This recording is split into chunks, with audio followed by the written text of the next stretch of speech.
हम प्रभु परमेश्वर को धन्यवाद देते हैं आज की सुंदर सुबह के लिए। परमेश्वर ने आज की सुंदर सुबह मुझे और आपको दी है कि हम परमेश्वर के पवित्र चरणों में बैठकर परमेश्वर की महिमा करें। प्रियो, मैं आप सभी का स्वागत और वेलकम करता हूं living Christian movement fellowship ministry Jaipur Rajasthan में। प्रभु आप सबको बहुत बड़ी आशीष दे। आज का दिन आपके लिए, मेरे लिए आशीष का, आनंद का दिन बनता जाए, ताकि हम जीवन में आगे बढ़ते जाएं और बहुतों के लिए आशीष का, आनंद का कारण बन जाएं और परमेश्वर के नाम को धन्य कह सकें।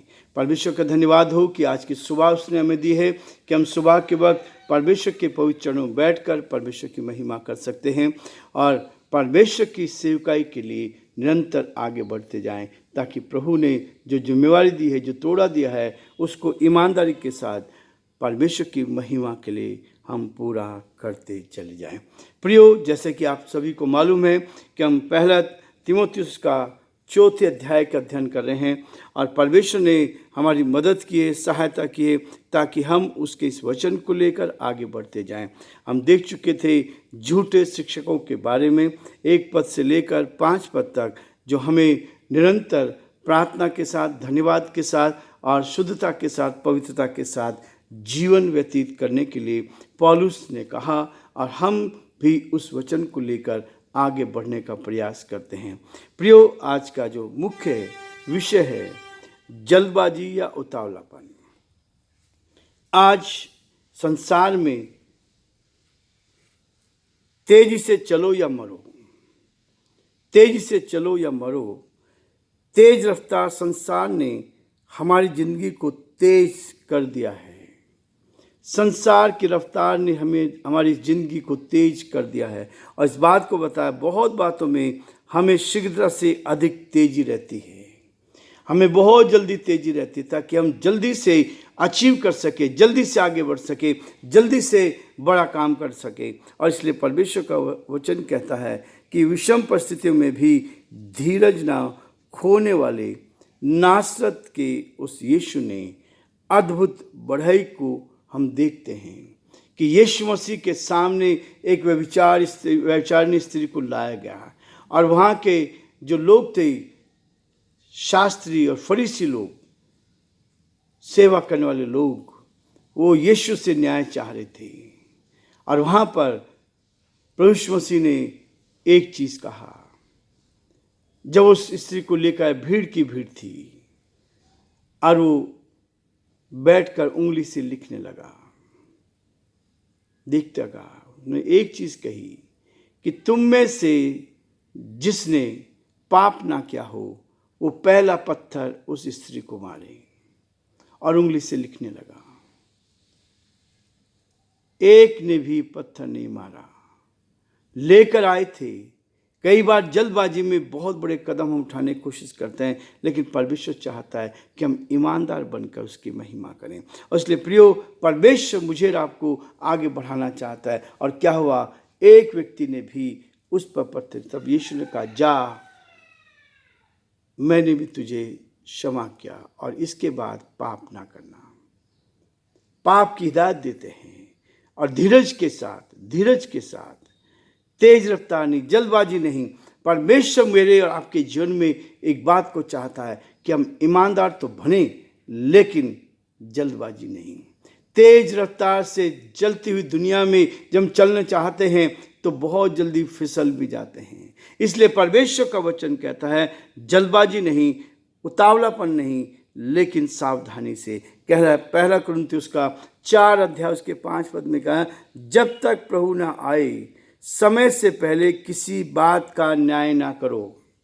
जब तक प्रभु ना आए समय से पहले किसी बात का न्याय ना करो।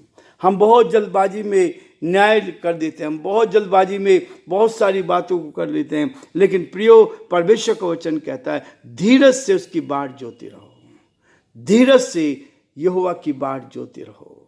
और धीरज है जो हमें जीत देता है, धीरज है जो हमें आगे बढ़ाता है, धीरज है जो हमारे जीवन को आगे लेके चलता है। इसलिए परमेश्वर का वचन कहता है, मसीह यीशु का अच्छा सेवक बनने के लिए फिर से पौलुस ने पहला तीमुथियुस 4 अध्याय उसके 6 पद से मैं आपके सामने पढ़ूंगा कि वचन में लिखा है, यदि तू भाइयों को इन बातों की सुधि दिलाता रहेगा तो संसार मसीह यीशु का अच्छा सेवक ठहरेगा और विश्वास और उस अच्छे उपदेश की बातों से जो तू मानता है तेरा पालन पोषण होता रहेगा। पर अशुद्ध और बुढ़िया किसी कहानियों से अलग रहे, भक्ति को की साधना कर, क्योंकि देह की साधना से कम लाभ होता है, पर भक्ति सब बातों के लिए लाभदायक है, क्योंकि इस समय की और आने वाले जीवन की भी प्रतिज्ञा इसी के लिए है। ये बात सच और हर प्रकार से मानने के योग्य है, क्योंकि हम परिश्रम और यत्न इसलिए करते हैं कि हमारी आशा उस जीवते परमेश्वर पर है, जो सब मनुष्यों का और निज करके विश्वासियों का उद्धार करता है। परमेश्वर अपने इस वचन के पढ़े और सुने जाने पर बरकत दे, आशीष दे। परमेश्वर का हाथ आप पर और आपके पूरे परिवार पर है। प्रियो, परमेश्वर का वचन मुझे और आपको इस बात के लिए प्रेरित करता है कि हम परमेश्वर के साथ, यदि तू भाइयों को इन बातों की सुधि दिलाता है, एक दूसरे को बताते, एक दूसरे को चिताते, एक दूसरे को बताने की कोशिश करते हैं, तो एक अच्छे सेवक के रूप में हम ठहरते हैं। एक अच्छे सेवक, गलतियों को बताना। हम लोग क्या गलतियों नहीं बताते, मुंह के ऊपर भलाई की बातें करते हैं, सामने सामने हम अच्छे दिखना चाहते हैं, ताकि जो बुराई है उस बुराई को ढांप लेते हैं। परमेश्वर वचन कहता है कि हम एक दूसरे के साथ यदि प्यार करते हैं तो उनकी कमजोरी को भी बताना चाहिए।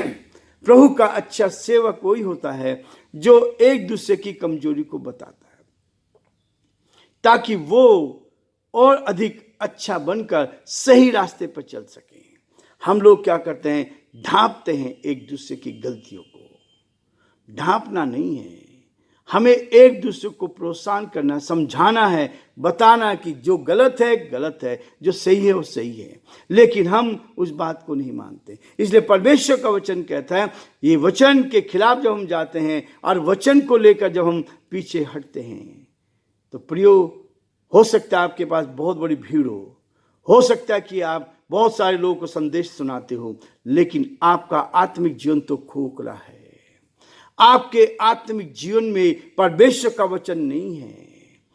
हमने दंड करके आगे बढ़ने की कोशिश तो की है, लेकिन प्रियो, परमेश्वर का वचन इसी बात के लिए मुझे और आपको प्रेरित करता है कि ईमानदार तो बने, लेकिन सच्चाई के साथ जीवन में आगे बढ़ते जाएं और एक अच्छे सेवक के रूप में ठहरेगा। परमेश्वर मुझे और आपको एक अच्छा बेस्ट सेवक बनाना चाहता है, ताकि हम परमेश्वर पिता की महिमा कर सके और विश्वास और अच्छे उपदेश की बातों से जो तू मानता है तेरा पालन पोषण होता रहेगा। परमेश्वर मुझे और आपको इस बात के लिए प्रेरित करता है। 7 पद कहता है, पर अशुद्ध और बुढ़िया किसी कहानियों से अलग रहे और भक्ति की साधना कर।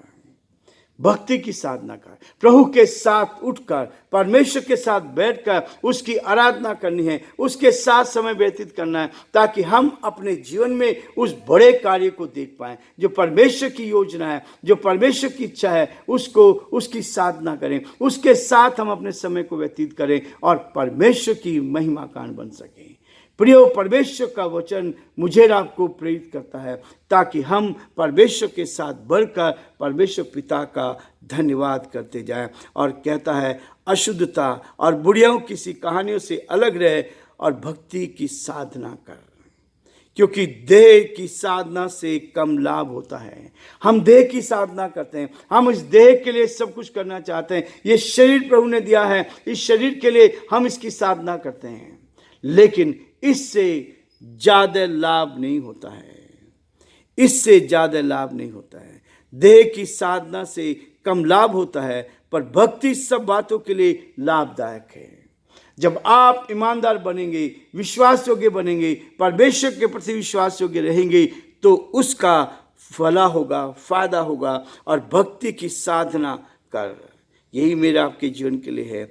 पर भक्ति सब बातों के लिए लाभदायक है। हमारे जीवन के लिए फायदेमंद वो है कि हम सुबह उठकर परमेश्वर के साथ बैठते हैं, सुबह उठकर अपने समय की शुरुआत करते हैं, हम परमेश्वर के वचन को लेकर पहला स्थान परमेश्वर के वचन को देकर जीवन में आगे बढ़ते हैं, और तब कहते हैं उससे लाभ होगा, क्योंकि इस समय की और आने वाले जीवन की प्रतिज्ञा इसी के लिए है।